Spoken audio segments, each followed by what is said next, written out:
कल प्रधानमंत्री जी की दिल्ली में एक बहुत बड़ी रैली थी और कमाल की बात यह है कि उस रैली के अंदर कोई टीवी न्यूज चैनल का कैमरा उपलब्ध नहीं था। आप पता कीजिए, एएनआई की फीड है, नहीं है। पीटीआई की फीड है, नहीं है। आईएएनएस की फीड है, नहीं है। आज तक की फीड है, एबीपी की फीड है, जी न्यूज़ की फीड है। किसी की कोई वहां पे वीडियो कैमरा नहीं रखा गया। सबको कहा गया कि डीडी न्यूज़ का ही कैमरा अंदर जाएगा और डीडी न्यूज़ आपको फीड देगा। क्या आज किसी अखबार ने प्रधानमंत्री की रैली में अपार जनता की भीड़ की फोटो डाली? नहीं डाली। क्या अखबार की किसी खबर में आज आपने सुना, पढ़ा कि प्रधानमंत्री की रैली में 1 लाख लोग आए? प्रधानमंत्री की रैली में करीब 90,000 लोगों ने हिस्सा लिया। भीड़ का जिक्र गायब है, क्योंकि कल प्रधानमंत्री जी की रैली पूरी तरीके से दिल्ली में फ्लॉप हो गई। यहां तक कि जो भारतीय जनता पार्टी ने अपने ट्विटर हैंडल पर रैली की फोटो डाली है, वो भी जनता का क्लोजअप डाला है। एक रैली की मिनिमम रिक्वायरमेंट होती है कि एक लॉन्ग शॉट डाला जाता है कि साहब देखिए भीड़ ही भीड़ है। लोग जो है वो क्या चलता है ऊपर, ड्रोन का वीडियो चलता है। अभी राहुल गांधी की रैली थी कल तेजस्वी के साथ, वो ड्रोन उनके स्टेज से शुरू हुआ और पीछे तक दिख गया। और इनके यहां तो कुछ था ही नहीं। मैंने सुबह करीब 25 पत्रकारों को फोन करके पूछा कि भाई कितने लोग थे? कह रहे सर हम तो गए ही नहीं। क्यों नहीं गए? कह रहे इन्होंने बुलाया ही नहीं। भारतीय जनता पार्टी ने अपने पत्रकारों को, अपने बीट के पत्रकारों को नहीं बुलाया। क्यों नहीं बुलाया?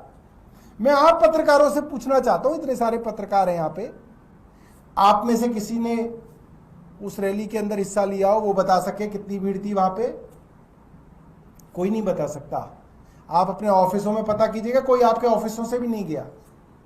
कोई इक्का दुक्का कहीं पे चला गया हो तो बात अलग है। मोटे तौर पे कहीं पे भी इस तरीके की फोटो नहीं है। और भारतीय जनता पार्टी की कल की रैली पूरी तरीके से फ्लॉप हुई।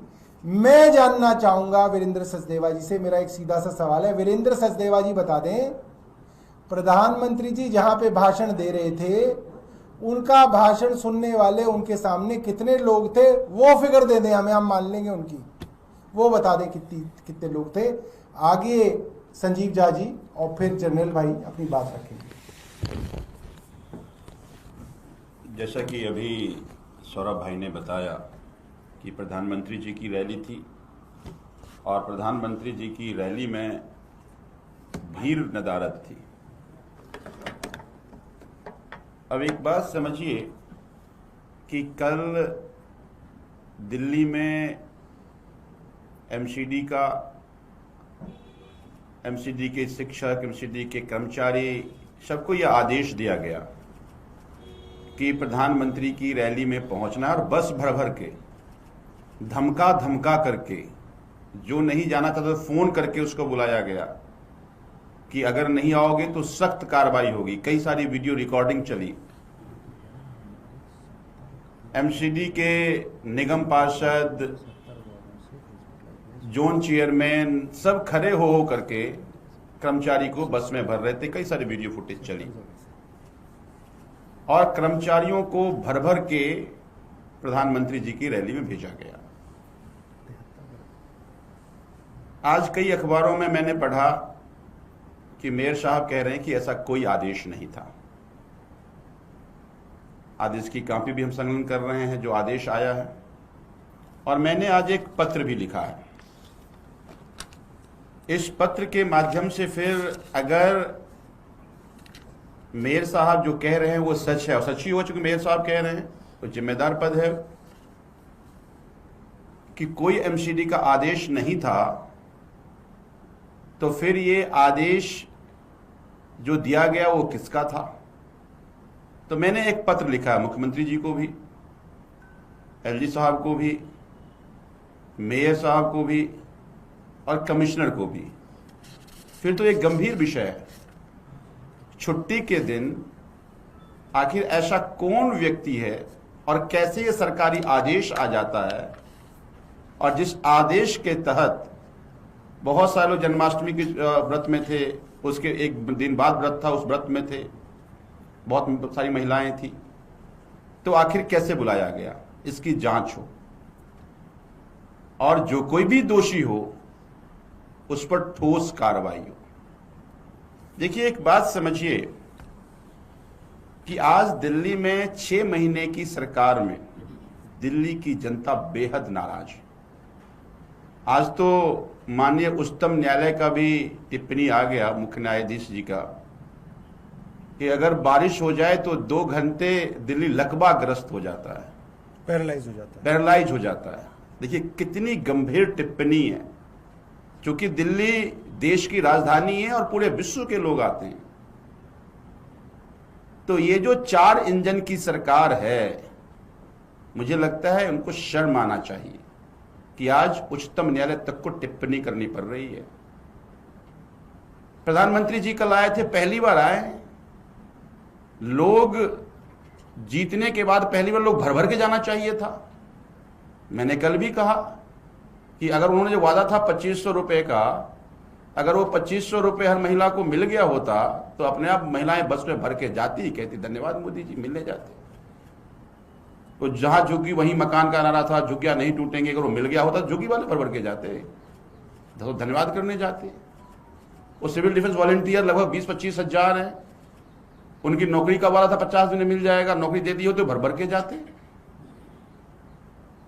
एक पूरी दिल्ली की जनता त्राही त्राही कर रही है और बीजेपी से लोग नफरत कर रहे हैं, और यही कारण है कि घोषित और अघोषित आदेश दे करके जबरदस्ती कर्मचारियों को भेजा गया है। मुझे उम्मीद है मैंने जो शिकायत की है उसकी जांच होगी, और अगर मेयर साहब ठीक कह रहे हैं तो फिर उचित कार्रवाई करेंगे।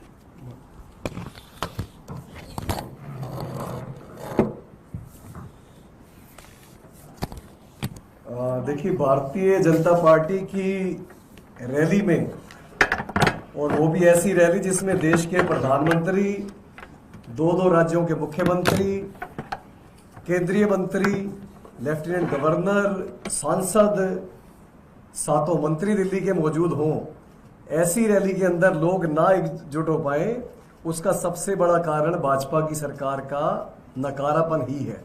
आज लोग भाजपा के लीडर्स को ढूंढ रहे हैं, उनसे हम सवालों के जवाब मांगे, जैसे संजीव भाई ने पूछे। मैं एक चीज दावे के साथ कह सकता हूं कि अगर आज भाजपा के विरोध में कोई रैली हो तो पूरी दिल्ली जाम हो जाएगी, लाखों लोग वहां पर इकट्ठे हो जाएंगे। और इस देश के इतिहास में भाजपा की जो दिल्ली सरकार है, ये ऐसी पहली सरकार है जिसके ऊपर से लोगों ने 100 दिनों के अंदर ही अपना भरोसा खो दिया था। मेरी परेशानी ये संवैधानिक मर्यादाओं को तार तार करने के साथ है। उससे बड़ी परेशानी है कि दिल्ली के अंदर गलियों के, मोहल्लों के बाहर कूड़े के ढेर लगे पड़े, बड़े बड़े कूड़े के ढेर लगे पड़े हैं, उनकी सफाई नहीं हो रही। और आप सफाई कर्मचारियों को कभी तिरंगा यात्रा में, कभी इस तरीके की रैलियों में बुला ले रहे हो। वो बेचारे क्या करें? वो अपना सफाई का काम करें या फिर आपकी रैलियां अटेंड करते फिरें। और रैली भी आप बिना किसी ऑर्डर के बुला रहे हो। तो मुझे पूरा विश्वास है, उम्मीद तो कम ही लग रही है, विश्वास गलत ही बोल दिया मैंने, कि रेखा गुप्ता जी इस पत्र का कोई संज्ञान लेकर उसको जवाब दे पाए। क्योंकि अगर मेयर मना कर रहे हैं तो भारतीय जनता पार्टी किस कैपेसिटी से बसों में भर भर के नगर निगम के कर्मचारियों को लेकर जा रही है, सफाई मित्रों को लेकर जा रही है, इस पर वो जवाब दें। 73 जगह से कल अलग अलग वार्डों से हमारे साथियों ने, पार्षदों ने जाकर लाइव टेलीकास्ट किया है। इस चीज से वो मुकर भी नहीं सकते। लाइव टेलीकास्ट किया किस तरीके भाजपा जबरदस्ती सफाई कर्मचारियों को भेजकर और बसें भरवा रही थी, और कुछ जगह तो उनको हौसला मिला तो वो बसों से उतर भी गए, चलो कोई तो हमारी बात कहने आया, और वहां पर कोई पहुंचा नहीं। पर इस तरीके के जो आरोप सीधे सीधे जो साबित हो रहे हैं, उस पर स्पष्टीकरण भारतीय जनता पार्टी के नेताओं को जरूर देना चाहिए। धन्यवाद। बहुत सुंदर। और कोई आपका प्रश्न हो? सर एक सवाल है, कल सर इलेक्शन कमीशन की पीसी के बाद अब कांग्रेस के एमपी हैं नासिर हुसैन, उन्होंने कहा कि अगर इम्पीचमेंट मोशन लाना पड़ा चीफ इलेक्शन कमिश्नर के अगेंस्ट तो लाया जाएगा, क्या आम आदमी पार्टी सपोर्ट करेगी? देखिए, इसके ऊपर चर्चा तो हमारे जो वरिष्ठ नेता हैं वो करेंगे, मगर मुझे लगता है कि इलेक्शन कमिश्नर और चीफ इलेक्शन कमिश्नर का जो रवैया है बहुत घटिया स्तर का रवैया है। मैं उनकी एक बात सुन रहा था और मैं हैरान हो गया कि वो एक चीफ इलेक्शन कमिश्नर ऐसी बात कर सकता है।